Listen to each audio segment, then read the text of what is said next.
tempatnya itu jauh bosku ini, makanya pakai sorong.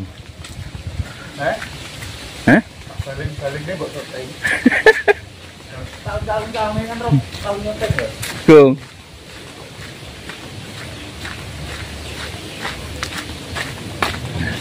Wow, soalnya kendaraan tidak bisa masuk ke lokasi.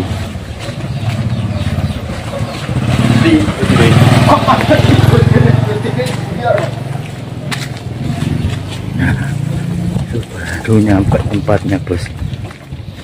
Assalamualaikum warahmatullahi wabarakatuh. Selamat jumpa lagi bosku dengan LP Shop Channel Wong Desa. Mudah-mudahan para bosku selalu diberi kesehatan dan selalu dilancarkan rezekinya. Oke bosku, kali ini kita akan review panen di Desa Bontoro, Kecamatan Rambun, Kabupaten Nganjuk bosku. Ini kolamnya luas bosku, tapi semi. Soalnya di daerah sini itu, daerah Bontoro itu mata air terlalu dangkal. Jadi kalau di sistem model tidak semi alami itu nanti kalau umpamanya di bawah diterpal apa di cor gitu ya bos, nanti kalau di diesel sumber mata airnya itu naik. Jadi rata-rata di model semi ini cuman sampingnya saja ini cor, terus bawah itu bosku itu alami. Soalnya model mata airnya itu tidak terlalu dalam, jadi di model semi alam, kedalaman seperti itu bosku. Kapasitas ini harusnya ada 7 ribuan, soalnya kalau melihat lebarnya itu sekitar 15 kali 25 itu ada. Ini untuk kapasitas paling tidak 7.000, cuman yang punya itu saya tanya katanya diisi 5.000, terus di tengah jalan pernah sakit, jadi kemungkinan ikan ini tinggal sekitar 3.000 4.000 bosku. Nanti ya akan kita ikuti mulai penimbangan bosku, kira-kira itu randemennya jadi apa enggak kolam semi alami. Soalnya kemarin ada yang bertanya kalau kolam itu yang bawah tanah itu kira-kira bagus apa enggak. Nanti akan kita ikuti, tapi sebelum itu bosku tolong dibantu klik subscribe-nya, bunyikan loncengnya agar bosku bisa mengikuti video-video terbaru dari kami. Bagi yang sudah subscribe, saya ucapkan matur suwun, terima kasih. Jadi di sistem itu pinggir dangkal, tengah itu dalam bosku. Kalau dalam semua itu tidak bisa waktu panennya itu, soalnya ini kan alami, jadi diatur yang pinggir itu dangkal untuk nanti kalau panen seperti itu bisa ngambil. Cuman nanti waktu menjalankan jaringnya itu agak susah. Terus ternyata itu kelemahannya itu kalau ikan di alami bosku, soalnya kemarin itu ada yang bertanya kira-kira bisa apa enggak, ya tetap bisa, cuman ada kelemahannya. Biasanya itu ikan kalau di kolam alami itu enggak tahan di bawah jauh, soalnya itu ngarani teman-teman itu ngasap, istilahnya lendirnya itu berkurang. Jadi tidak sama dengan ikan yang di kolam terpal atau di kolam yang tidak alami. Itu kelemahannya. Jadi kalau dibawa ke jarak jauh biasanya itu ikannya itu tidak akan tahan dibawa ke perjalanan jauh. Itulah kelemahannya ikan di kolam alami. Kalau masalah besarnya dan pertumbuhannya ya lumayan lah, tetap bisa. Jadi kalau di kolam alami paling nanti ya, dibawanya ya ke restoran-restoran lokal. Kalau dibawa ke luar kota itu biasanya tidak kuat.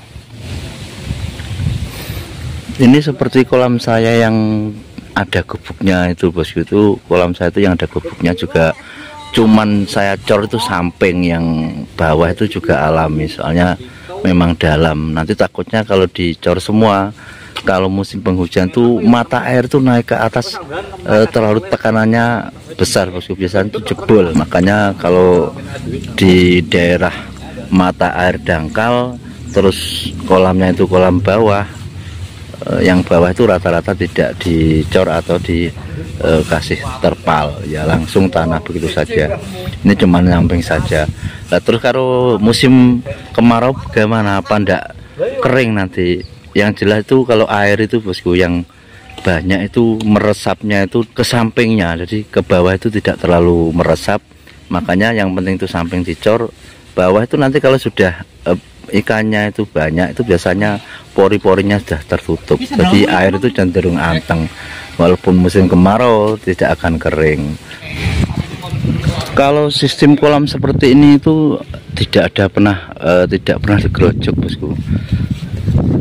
Kalau yang di kolam saya itu masih perlu gerojok, soalnya air tidak seperti di daerah sini, daerah Bontoro, Prambon ini. Kalau daerah sini itu kolam, jadi mulai tabur sampai panen itu tidak pernah nambah banyak, cuman malah nyedot lah seperti ini, bosku. Nah, ini pompa airnya itu bukan untuk menambah tapi untuk menyedot. Kalau airnya itu sudah sekiranya jelek, itu nanti disedot langsung dibuang ke sana, dibuang ke sawah sana. Dengan secara otomatis mata airnya itu nanti kan keluar, jadi air itu malah cenderung bersih terus. Jadi ini tidak pernah nambah air tapi malah mengurangi air supaya air itu bisa berganti. Nah, ini kalau kolam bawah atau kolam semi yang air sumber mata airnya dangkal itu seperti bosku, jadi tidak perlu nambah air. Makanya kalau ikan gudama itu ada jenis ikan yang suka di air tenang, tidak perlu rekayasa air seperti aerator dan lain-lainnya, itu sudah cukup bisa bertahan hidup. Buktinya ini kolam semi alami, biayanya yang jelas lebih, untuk airnya itu lebih ringan. Kita cuma menyedot itu pun paling ya 1 bulan sekali, bisa 2 bulan sekali, tergantung kondisinya airnya itu sudah parah apa belum. Tapi kalau model mata air itu biasanya ya tetap terjaga ikannya itu. Cuman tadi kelemahannya seperti itu, ikan itu istilahnya ngasap. Kalau dibawa luar kota, umpama dari Jawa Timur ke Jakarta itu tidak berani. Cuman kalau di antar kota dekat ya masih kuat. Tapi kalau di luar kota biasanya itu tidak kuat, antar provinsi. Itulah kelemahannya ikan kalau di kolam alami. Ini kolam yang di atas, bosku. Sebenarnya tuh ada kolam di atas, mencoba bikin kolam di atas. Tapi tanahnya itu kan tanah gerak, jadi sering bocor, akhirnya malah tidak dipakai. Soalnya airnya itu tidak pernah anteng, airnya susut terus. Soalnya cornya ini retak-retak, tanahnya itu tanah gerak, makanya di model kolam seperti ini. Ini ada sekitar 8 kolam yang besar-besar, bosku. Tapi modelnya semuanya sama, bosku. Jadi di model semi alami, cuman sampingnya saja yang dicor. Ini dikasih makan dedaunan juga, cuman sampingnya saja. Nanti mungkin bisa buat pembelajaran bagi para bosku yang kemarin, soalnya ada yang bertanya tempatnya itu juga tempat berair, makanya mungkin nanti bisa di model seperti ini, jadi semi alami, cuman yang samping saja nanti bisa cor ataupun cuman terpal, gak masalah.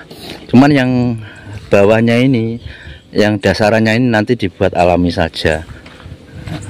Jadi masalah airnya ya paling cuma nyedot, malah tidak nambah. Nyedotnya tergantung kondisi ikannya seperti apa. Biasanya kalau sudah besar ya paling ya 1 panenan 2 kali cukup, bos, biasanya.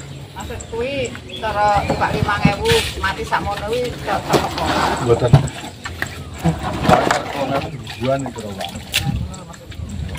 Perkiraan. Rata-ratanya berapa, Sol?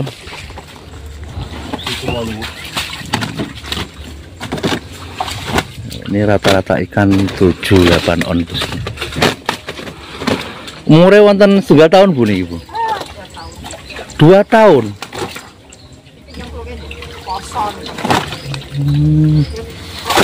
Tapi sentrate mboten maju. Daun-daunane sing maju. Daun mboten patek, malah sentrat nggih. Cuman terasa pinten-pinten mboten semerep gara nggih. Lah gare niku lho angel ngitunge. Biasane lek saged ngijek-ngijekne niku kan cara iwak 3.000 pokoke tak swidak ya gedhi kan ngoten to, Bu. Lah nek gak iso ngijek-ngijekne wektune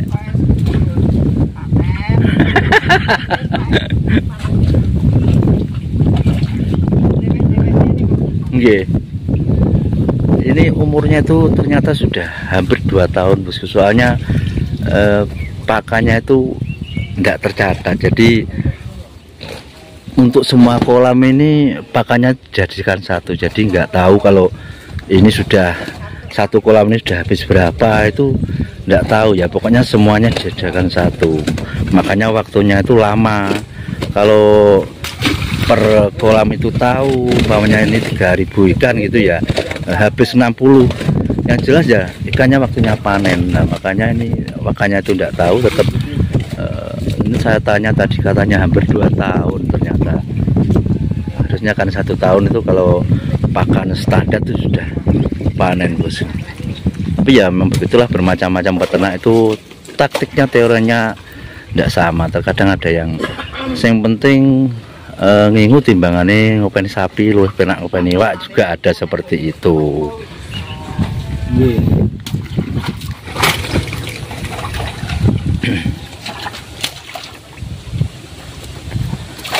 Ini krunya tambah 1 nih, bon-bonan bos, Mas Ropek.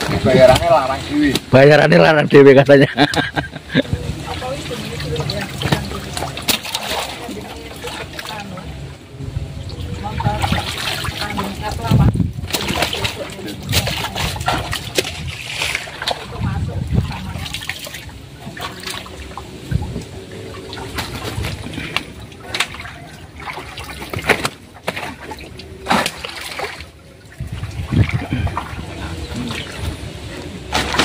Kok mboten didalne pas larang winginan Ibu?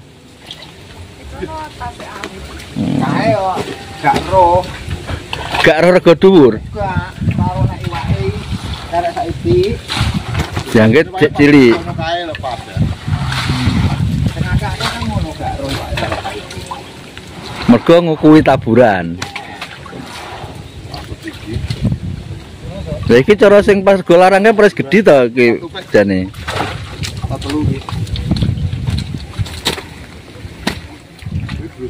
Repotnya kalau pakan itu tidak dihitung tuh ya seperti ini, bos. Jadi perkiraan, hanya perkiraan saja. Ini sebenarnya kemarin tuh kalau tahu pakan dihitung pas harga mahal itu sebenarnya udah ada yang masuk, tapi karena cuman kira-kira, habisnya pakan tidak tahu, akhirnya ini kebesaran, bosku kan. Jadi ini diambil yang ukuran kecil, yang mulai diambilkan 6, 7, yang 1 kilo lebih itu belum ke bawah, soalnya memang pasarnya itu sekarang lagi sulit. Makanya repotnya itu kalau budidaya ikan gurame, kita harus tahu atau sering pantau pasar. Pasarnya itu pas lancar apa tidak. Kalau pas lancar itu biasanya ya ikan besar-besar segala ya tetap dibawa. Cuman kalau pasarnya itu pas loyo seperti ini yang dicari kebanyakan bakul itu iwak ukur, bosku. Jadi mulai ukuran 3 sampai 6 itu udah kebanyakan dicari itu. Di atas itu tuh sulit buangnya ya. Paling sekali ngambil ke petani itu, bosku, kalau ngambilnya ada 6 kental 7 kental tuh, bosku, paling yang ukuran 9 1 kilo 8 terus 8 on itu paling ya nanti bawah 1 kental gitu. Yang lainnya itu ukurannya yang dicari ukuran mulai 3 sampai ukuran 5 terus 6 itu yang banyak. Kalau yang ukuran di atas itu ya ke bawah, cuman lama nanti habisnya itu. Makanya itu kalau budaya ikan gurame, membaca pasar itu juga sangat penting. Nah ini kebetulan nih Bu Kaji tadi saya tanya itu, katanya pakannya tidak dihitung, tidak telaten, per kolam harus ngitung. Makanya dikira-kira saja sampai umurnya hampir 2 tahun, bos. Jadi bulan depan kan sudah bulan puasa, padahal ini kalau hitungan Bu Kaji tadi 2 tahun kurang 1 bulan.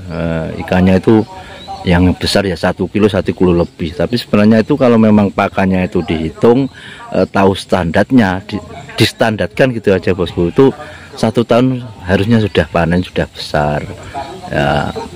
Memang petani gurame itu macam-macam, apalagi terkadang kan orang-orang seumuran saya itu, orang tua ya, ada yang tidak telaten nyatet seperti itu, bosku. Beda kalau mungkin pemula-pemula yang masih energik, masih muda-muda, jelas perhitungannya itu nanti akan lebih matang lah.